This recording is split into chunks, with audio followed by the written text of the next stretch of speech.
in Seattle, and you need to buy or sell a home, we'll be right there for you. Because we're the realtors that you can trust. So go to ronanddonsitdown.com.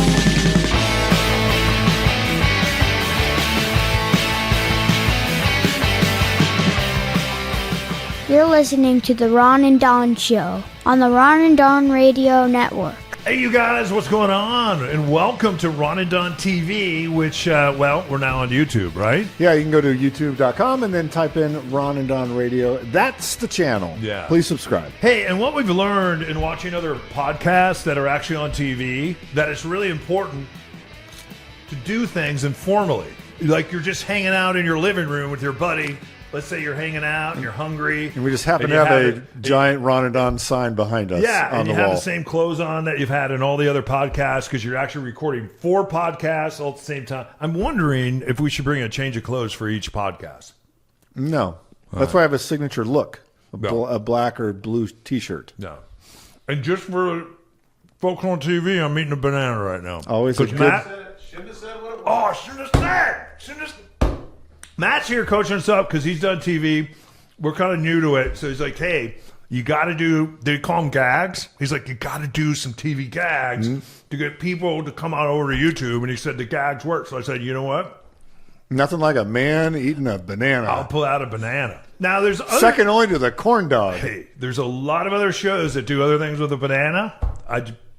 We're not going to do Potassium. That's in Minnesota. If we don't get any clicks, then we're moving to Iowa. We're going to do whatever we got to do with bananas. So anyway, we're recording our 3rd podcast today. And I love listening to people eat on the microphone. I'm surprised you're not eating. Usually you get pretty... I do get hungry, but I had a snack before we You want started. part of my banana? I do not want Would you like me to share my banana? No, thank you. I'm good. Why not Iowa? Matt, would you like my banana? That's what Matt was looking for. I think I turned it around. Yeah!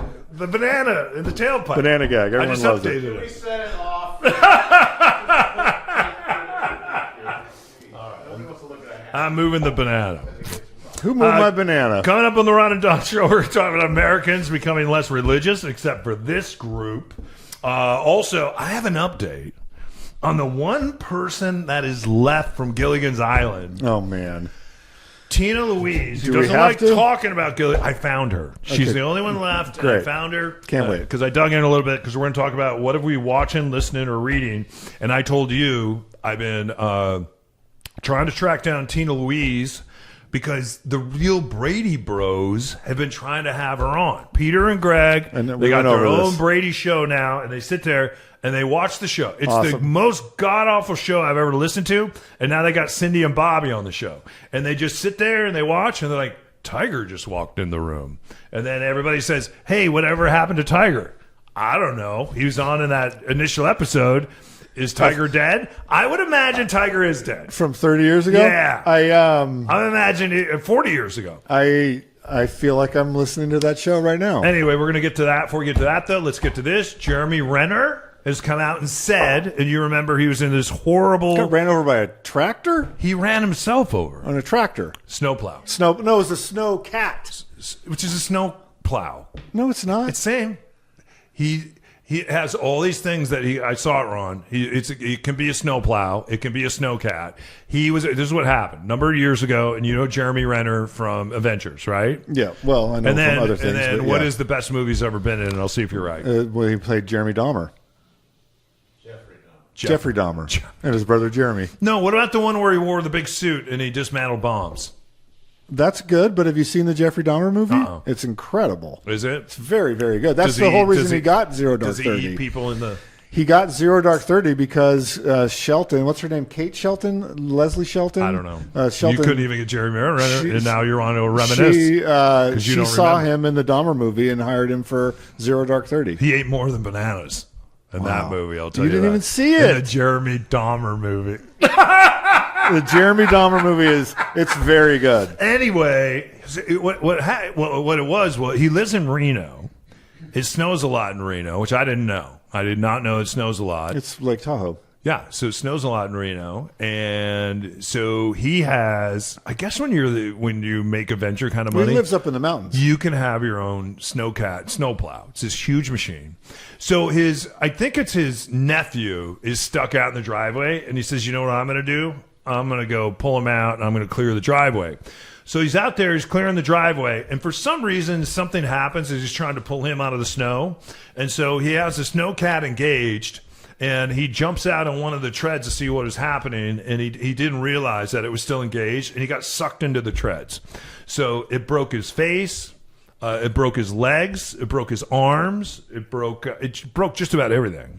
And they say that he should have died from it, but because he's an Avenger, that's why he lived. That's what they said. You're an Avenger, so he's still alive. So that's my story.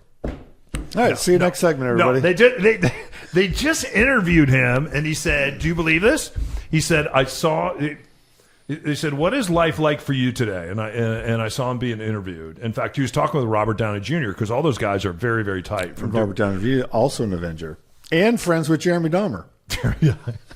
So anyway, he's telling him that he saw his life flash before his eyes. Do you believe that? Do you believe when people? Because he said he died. They brought him back to life. He had some mini heart attacks and strokes. They since then have rebuilt his whole face. They've rebuilt his body. He looks amazing. He says he breaks teeth all the time, especially when he eats, which reminds him of the accident. He said his jaw does not line up. And he said it's absolutely awful. He said, but here I am. I'm alive. Life is beautiful. And then he kind of flips. So he's been traveling the country, and especially talking to a lot of kids about having gratitude about his life. But he says there's a lot of inflammation from all the plates in his body and everything else. But then he's been talking recently about the fact that his big, beautiful life did flash before his eyes. I think there's the stuff that I've read about this, and it's been a while since I read, but like one of the theories is as your brain is losing oxygen, and it goes into like it's an emergency state and begins to generate, like command the body to make a bunch of chemicals because it wants to stay alive. Like your brain, all the sensors are going off here in code red. And so as it's shutting down, it creates this last surge of adrenaline and like other chemical components in your body to sort of jumpstart things. And that it's that cascade of chemicals that the brain starts firing in all these different areas. So your memory area, your speech area, it's very high. It becomes very high functioning. Yeah. So everything is heightened. And so there's this flood of brain chemicals into the memory portion of the brain, which does generate this flash of activity. Yeah, there's some new research, and did you read the article about that? I haven't read the article. Yeah, so it talks about exactly that, how the brain becomes high functioning, and how there are this happens, I think, to like 1 in 25,000 people. There's a lot. There's a lot of people that are brought back that I didn't realize. There's a lot of people. Even in medical induced coma states where they come back and they say, wow, the light at the end of the tunnel thing is the auditory sections of the brain. And they asked him, they said, how did it feel? He said, it felt like love.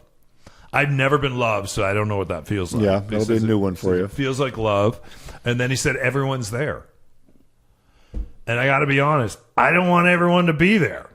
Well, that's because it's because what if she starts talking to her and then finds out when you're 18 that you were going out with Rhonda Castillo, and at the same time there might have been some overlapping with Cindy Sanchez?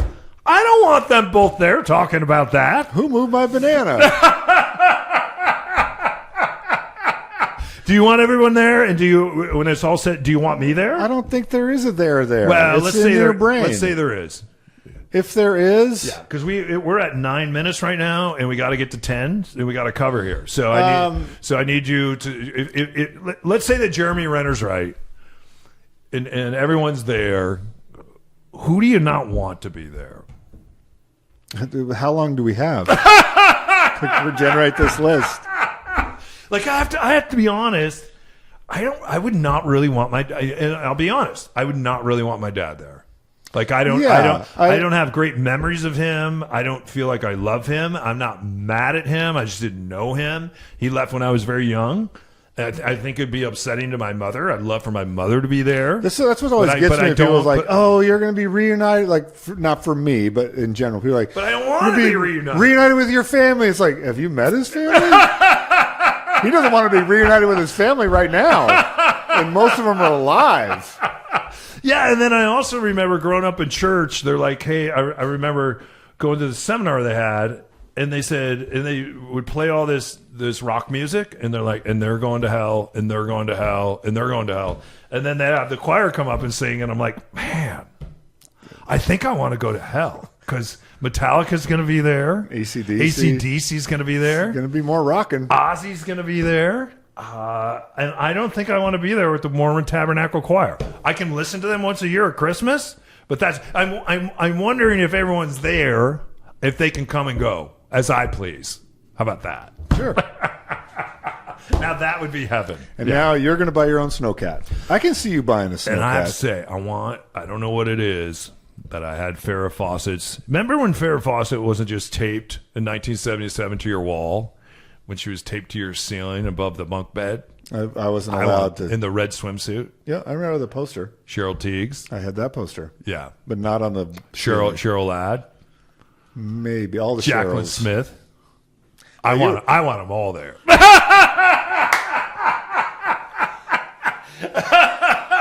You want to come hang out with me, don't you? I'll make sure you're there sometime, but you can't be there all the time, Upshaw, because you're going to be in your own heaven doing your own thing. More in a minute.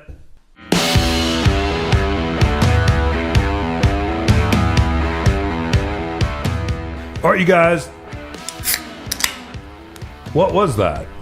You're not going to know unless you tune in. Was that right?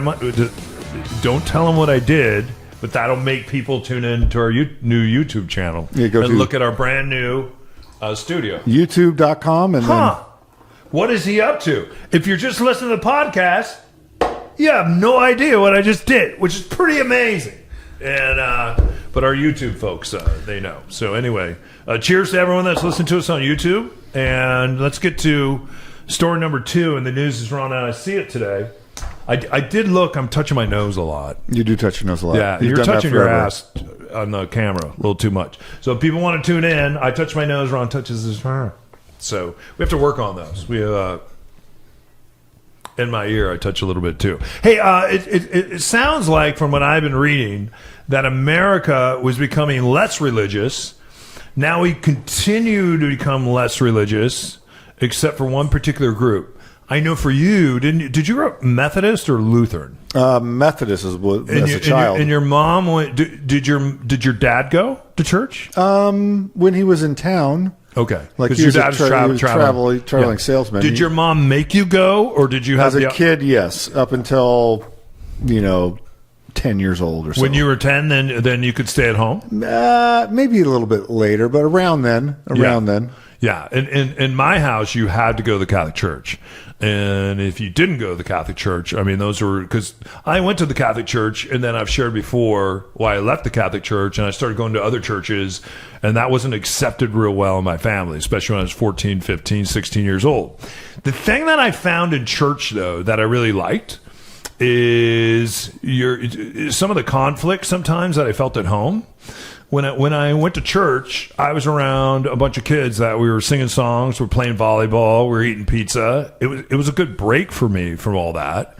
And then also, I think because of the conflict that I felt at home, that's kind of an age sometimes where you begin to wonder, hey, is there something out there that's, bigger than myself, right? And so sometimes it'll send you on that journey. What's very interesting, they call them Zoomers, Generation Z. They say Generation Z, and they think it's maybe because the result of what happened during COVID. Generation Z has returned to church, especially Generation Z when it comes to young men. I find this very interesting because during COVID, I did my very, very best with my son because he and I were alone all the time. I tried my very best to go on bike rides. At one point in time, we rented an old 84 Westphalia van from our friend, and we went around the whole state and down to Oregon and all. That's one of the reasons why we have a van. We went and got a van now, because we're like, hey, we really liked when it was Charlie the dog and myself and my son, and we got in the van and we went. So we really enjoyed that. So that's why we went and got a van, and we've been doing some of that traveling, and we look forward to more of that. It was interesting to me because it was during that time that he had asked me how I felt about the Bible. He asked me how I felt about Jesus. He had asked me about Muhammad. He asked me about Muslims, Jews. Like, he really started asking those questions. And then he wondered, he said, hey, would it be okay if we pray every night at dinner, and then if we pray before we go to bed? So I said, yeah. So I said, you pray the way you want to pray, and one time you pray out loud, and the next time I'll. So anyway, we still do that. They're not real long prayers, but we pray at dinner, and then we pray at night before we go to bed. They're usually prayers of just gratitude. I pray a little differently than he does, and I won't go into the way he prays, because that's his business. But I did find it really interesting that in the isolation of COVID, and at his age, which he was in 5th grade at the time, he's a freshman in high school now, it did send him on a journey of seeking a world out there and wondering if that world is bigger than me. These statistics, they even though I can't say the word statistic, neither can you. Can you say statistic? Usually I can. I think it's interesting because that makes sense to me, right? It does. So, like, when you look at the demographics of this, like you said, we're seeing in every demographic going down in Americans saying that they are attending church or being religious. People still want to be spiritual, but the one thing that went up, as you said, is some categories of the Zoomers. I just think if you're a digital native and you've grown up with this access to being online 24/7 your whole life, the thing that I think religion needs to work on to be competitive, if you will, in this era is the utility of the philosophy. So what do you mean? What do you mean by that? The kids are looking for a life philosophy, and the thing that was difficult for me, and one of the reasons that I left the church, was that I found there was no reliability to the philosophy of life. Like, it was a randomized outcome all the time. If you prayed for something and it happened, then you were blessed by God. If you prayed for something, let's say the health of someone. Okay. Oh, my so-and-so is sick. Sure. I'm going to pray for them and they get better. That God intervened and the person is now better. Sure. Person is sick, you pray for them and they die. Oh, it was their time. It's God's will. God's will. And so there was no reliability. There was no utility in the life philosophy. It's like, if it worked, great. If it didn't, oh well. And so it's like, well, that's just random. That's just randomness. And so I think when you're looking for a life philosophy, and kids are out there online all the time, you run into stoicism. You run into just people that are quote unquote spiritual. You run into people that are hedonists. You run into people that just travel around and are vagabonds. You run into all these different things just by surfing around TikTok. And so if you're a young person and you're like, hey, this appeals to me. Like, I want to be, even like kids might go, oh, I'm going to invest in sports. Well, there's a utility there. If I go to wrestling practice every day and I show up for every workout, I start to get more fit. Yep. And I start to see my body change. And I start to see A plus B does equal C. And there isn't really, you can still get beat. Doesn't mean you're going to win every match, but you put in the work and you see a result. Where I think a lot of times in some church life, you put in the work and the result is random. And so that part of it, I think, is why people move away from it. What I don't like about church is when the Holy Spirit speaks to someone but it doesn't speak to you, and then you feel left out, and then you're wondering, did you just make up that shit, or did the Holy Spirit actually say something to you? And if they did, was it in English? Do they speak to you in Spanish? Do they come to you in a dream? And I think the mysticism of religion can be really cool, except when you use it to elevate yourself above other people. I don't like that. I don't like when somebody knows a truth. I used to have someone in my family, they would send me letters. They would listen to the early portions of our radio show. And you and I stole a segment from Bob Rivers, God bless his soul, called Win a Girl Wednesday, where you could win a date with a pretty girl and guys would call in. And it was really fun. And it was very clean. And we would go on the date with you, and it was a blast. And we had it sponsored. We did that. It's a dating show. In Michigan, we did it in New Orleans, we did it in Dallas, Win a Girl Wednesday. And there were people in my family that would listen online that didn't like it. One family member in particular that knows Jesus like nobody else would send me these letters, and the letters, I kept getting these really long letters about the way I was living my life and who you're becoming, and you used to be in the church, and then God would speak to them to say something to me. And finally one day I sat down, because I'm a pretty good writer, and I was in honors English classes my whole life, and I just went through and I graded the paper. I graded the paper, and then I sent it back, and I said, hey. And the letters would come to me signed by Jesus, because Jesus was making them move the pen to speak to my soul. So I just said, Jesus, I know you're omniscient and omnipresent, but I don't like the structure of what you did here. You used some onomatopoeia here and some metonymy, and over here, I think we could have used some alliteration. And by the way, I found 13 words that weren't spelled correctly. And I would think that Jesus would always, wouldn't you think Jesus would always spell things correctly? You would think. I sent the letter back, and I never heard from Jesus again. But with all that said, like even with I see what's happening right now with the Pope and the conclave and all that, it's kind of cool, isn't it? It's kind of, but what's weird is you have these cardinals that are making a decision about the next pope that's going to come in, and it's going to be that pope that's going to decide how are you going to continue to deal with the sexual abuse in the Catholic Church. And there have been popes that have turned away from it and looked the other way, and then there were popes like Pope Francis that said no. In fact, there was a cardinal that showed up that Pope Francis said, hey, I'm taking away your cardinal robes. This guy showed up anyway to vote. And he had embezzled and invested some things in. He stole from the church. He worked in the Vatican there, and one of the other cardinals came up to him and said, "I know that Pope Francis is not here, but he has a letter for you." And he handed him the letter, and it told him that he had no right to vote on it.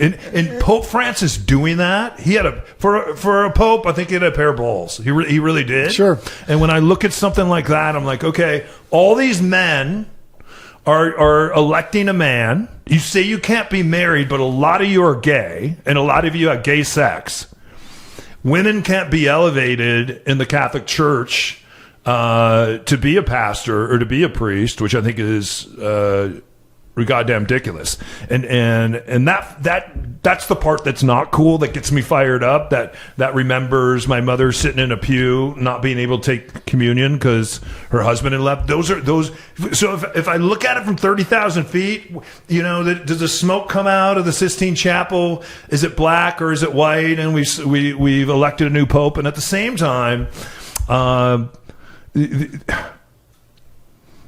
there's a part of that if I really think about it, it pisses me off as well, because of my experience within the church. Well, let's hope that Zoomers, if they are going back to religion, find a sense of community, find a sense of what it means to give to others, find a sense to live a life with a life philosophy. And if that works for them and they get a good result, stay with it. And if it doesn't, maybe it sparked in them a desire to be more involved in community and to be more involved with giving to others. My favorite thing is God does not judge. I'm like, did you read the Old Testament? We'll see you on the other side of this.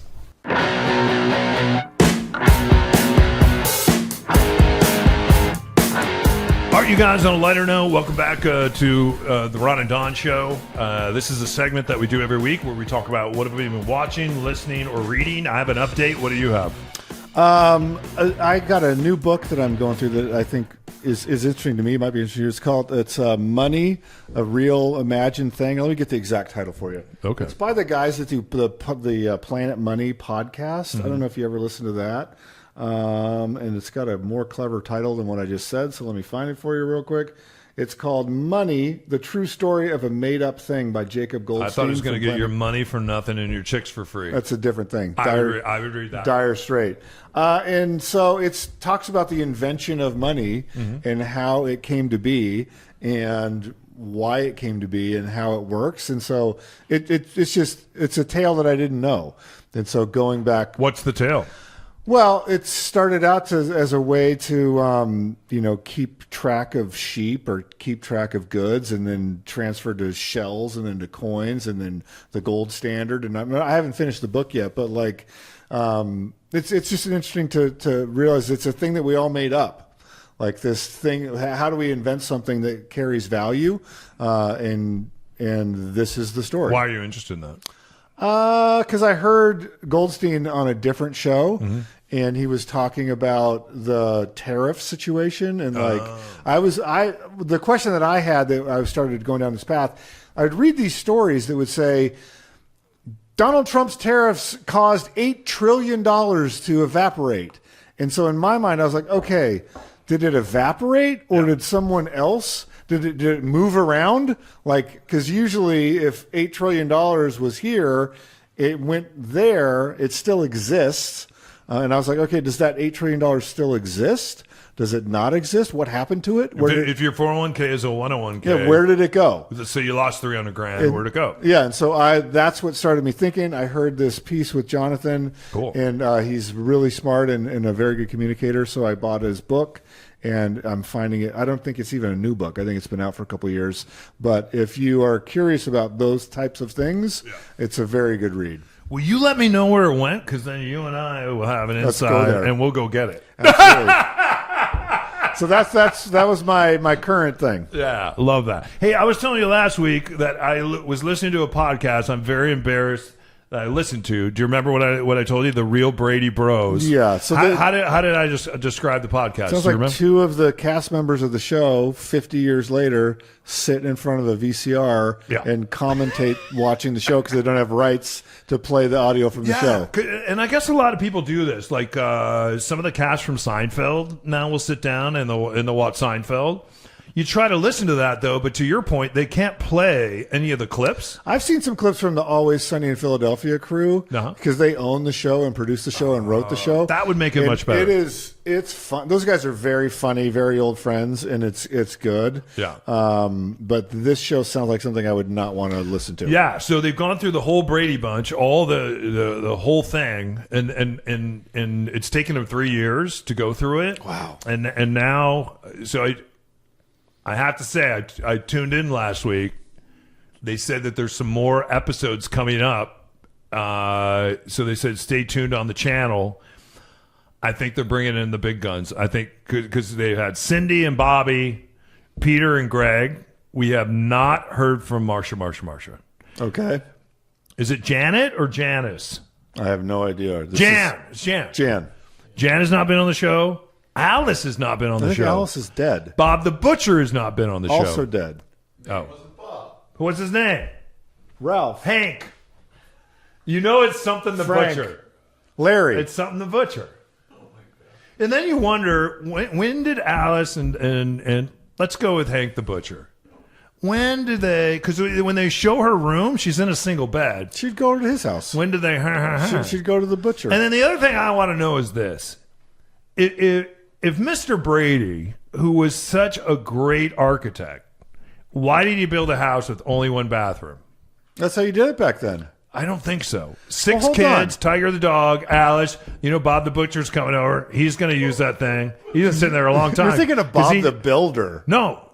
It's not Bob the Butcher. Hey, Matt, will you find out? It's someone the Butcher. It's someone the Butcher. You didn't tease Sam! I'm going to guess Sam. I'm Sam the looking at my Butcher. phone. Am I right?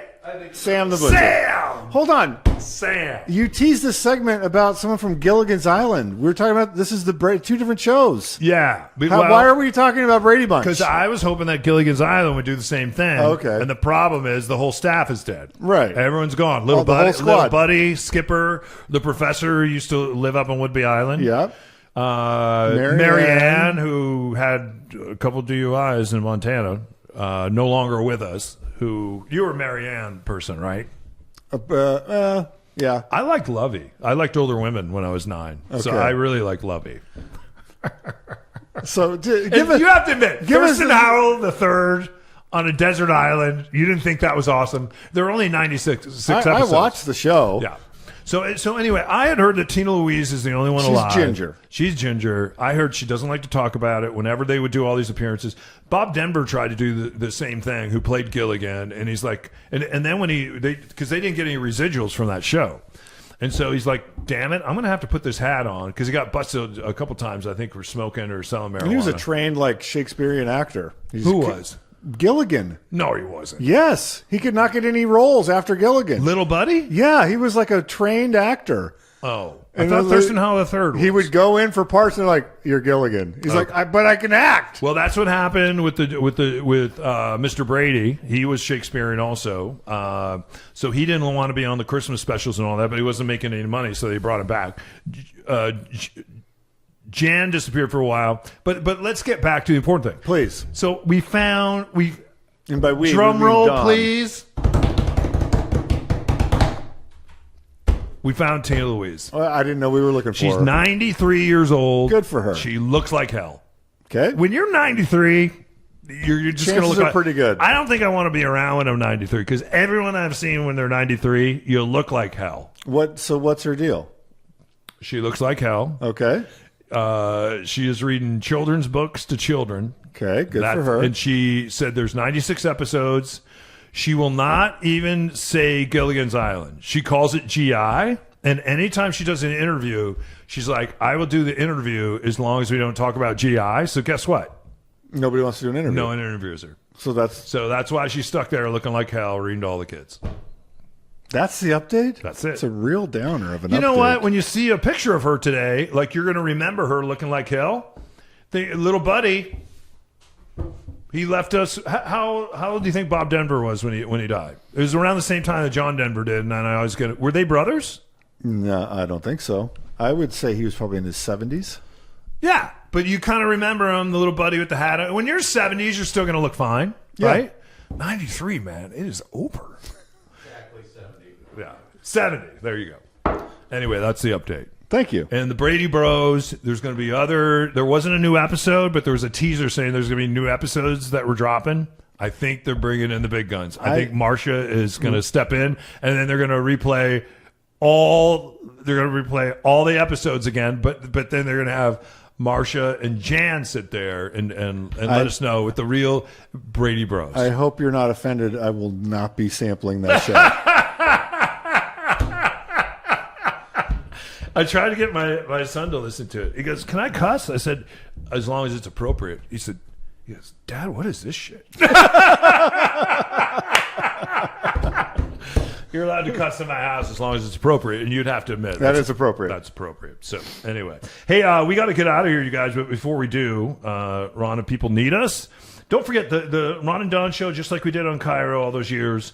You hear it every Monday, Wednesday, Thursday, and then on Friday we do a real estate only show. And the good news is now it's on your TV screen, right? Yeah, you can go to YouTube, search for Ron and Don Radio. We're putting these videos up right now. Yeah. So very excited about that. Also, we'd be very excited to meet with you about your real estate journey. So if you are looking to sell your house, buy a house, or invest in a house, we know we are experts in all three of those categories. It starts with a Ron and Don sit down. We have a free playbook we can send you for the buyer or the seller, and we'll start the conversation, meet you where you're at, and most importantly, get you to where you want to go. Yeah, so check out the YouTube channel. And then also, I'm thinking about having a real Brady Bros watch party. In fact, we might do that in the new Ron and Don TV studios here. Have fun we with have that. everyone come in and we watch the Bradys watching the show that they used to be on 60 years ago. Very meta. It's a double watch show. Perfect. I would watch that show, wouldn't you? No. I wouldn't even watch the regular. Including Sam Franklin, the butcher. Is it Sam Franklin? All right, thank you, Matt. Appreciate that. Hey, I want to thank Matt for helping produce today's show. Grace for helping us build the set. Alex he's done a great job working on our newsletter when he's not high on pot, because he also works for a pot program. No, he doesn't work for them anymore. What happened? He works for an off-road company. Is he still high all the time? I don't think so. Okay. But he loves the Kraken still? Yes. Okay. Whenever I need him to do something, I just talk a little hockey. I just sweet talk him.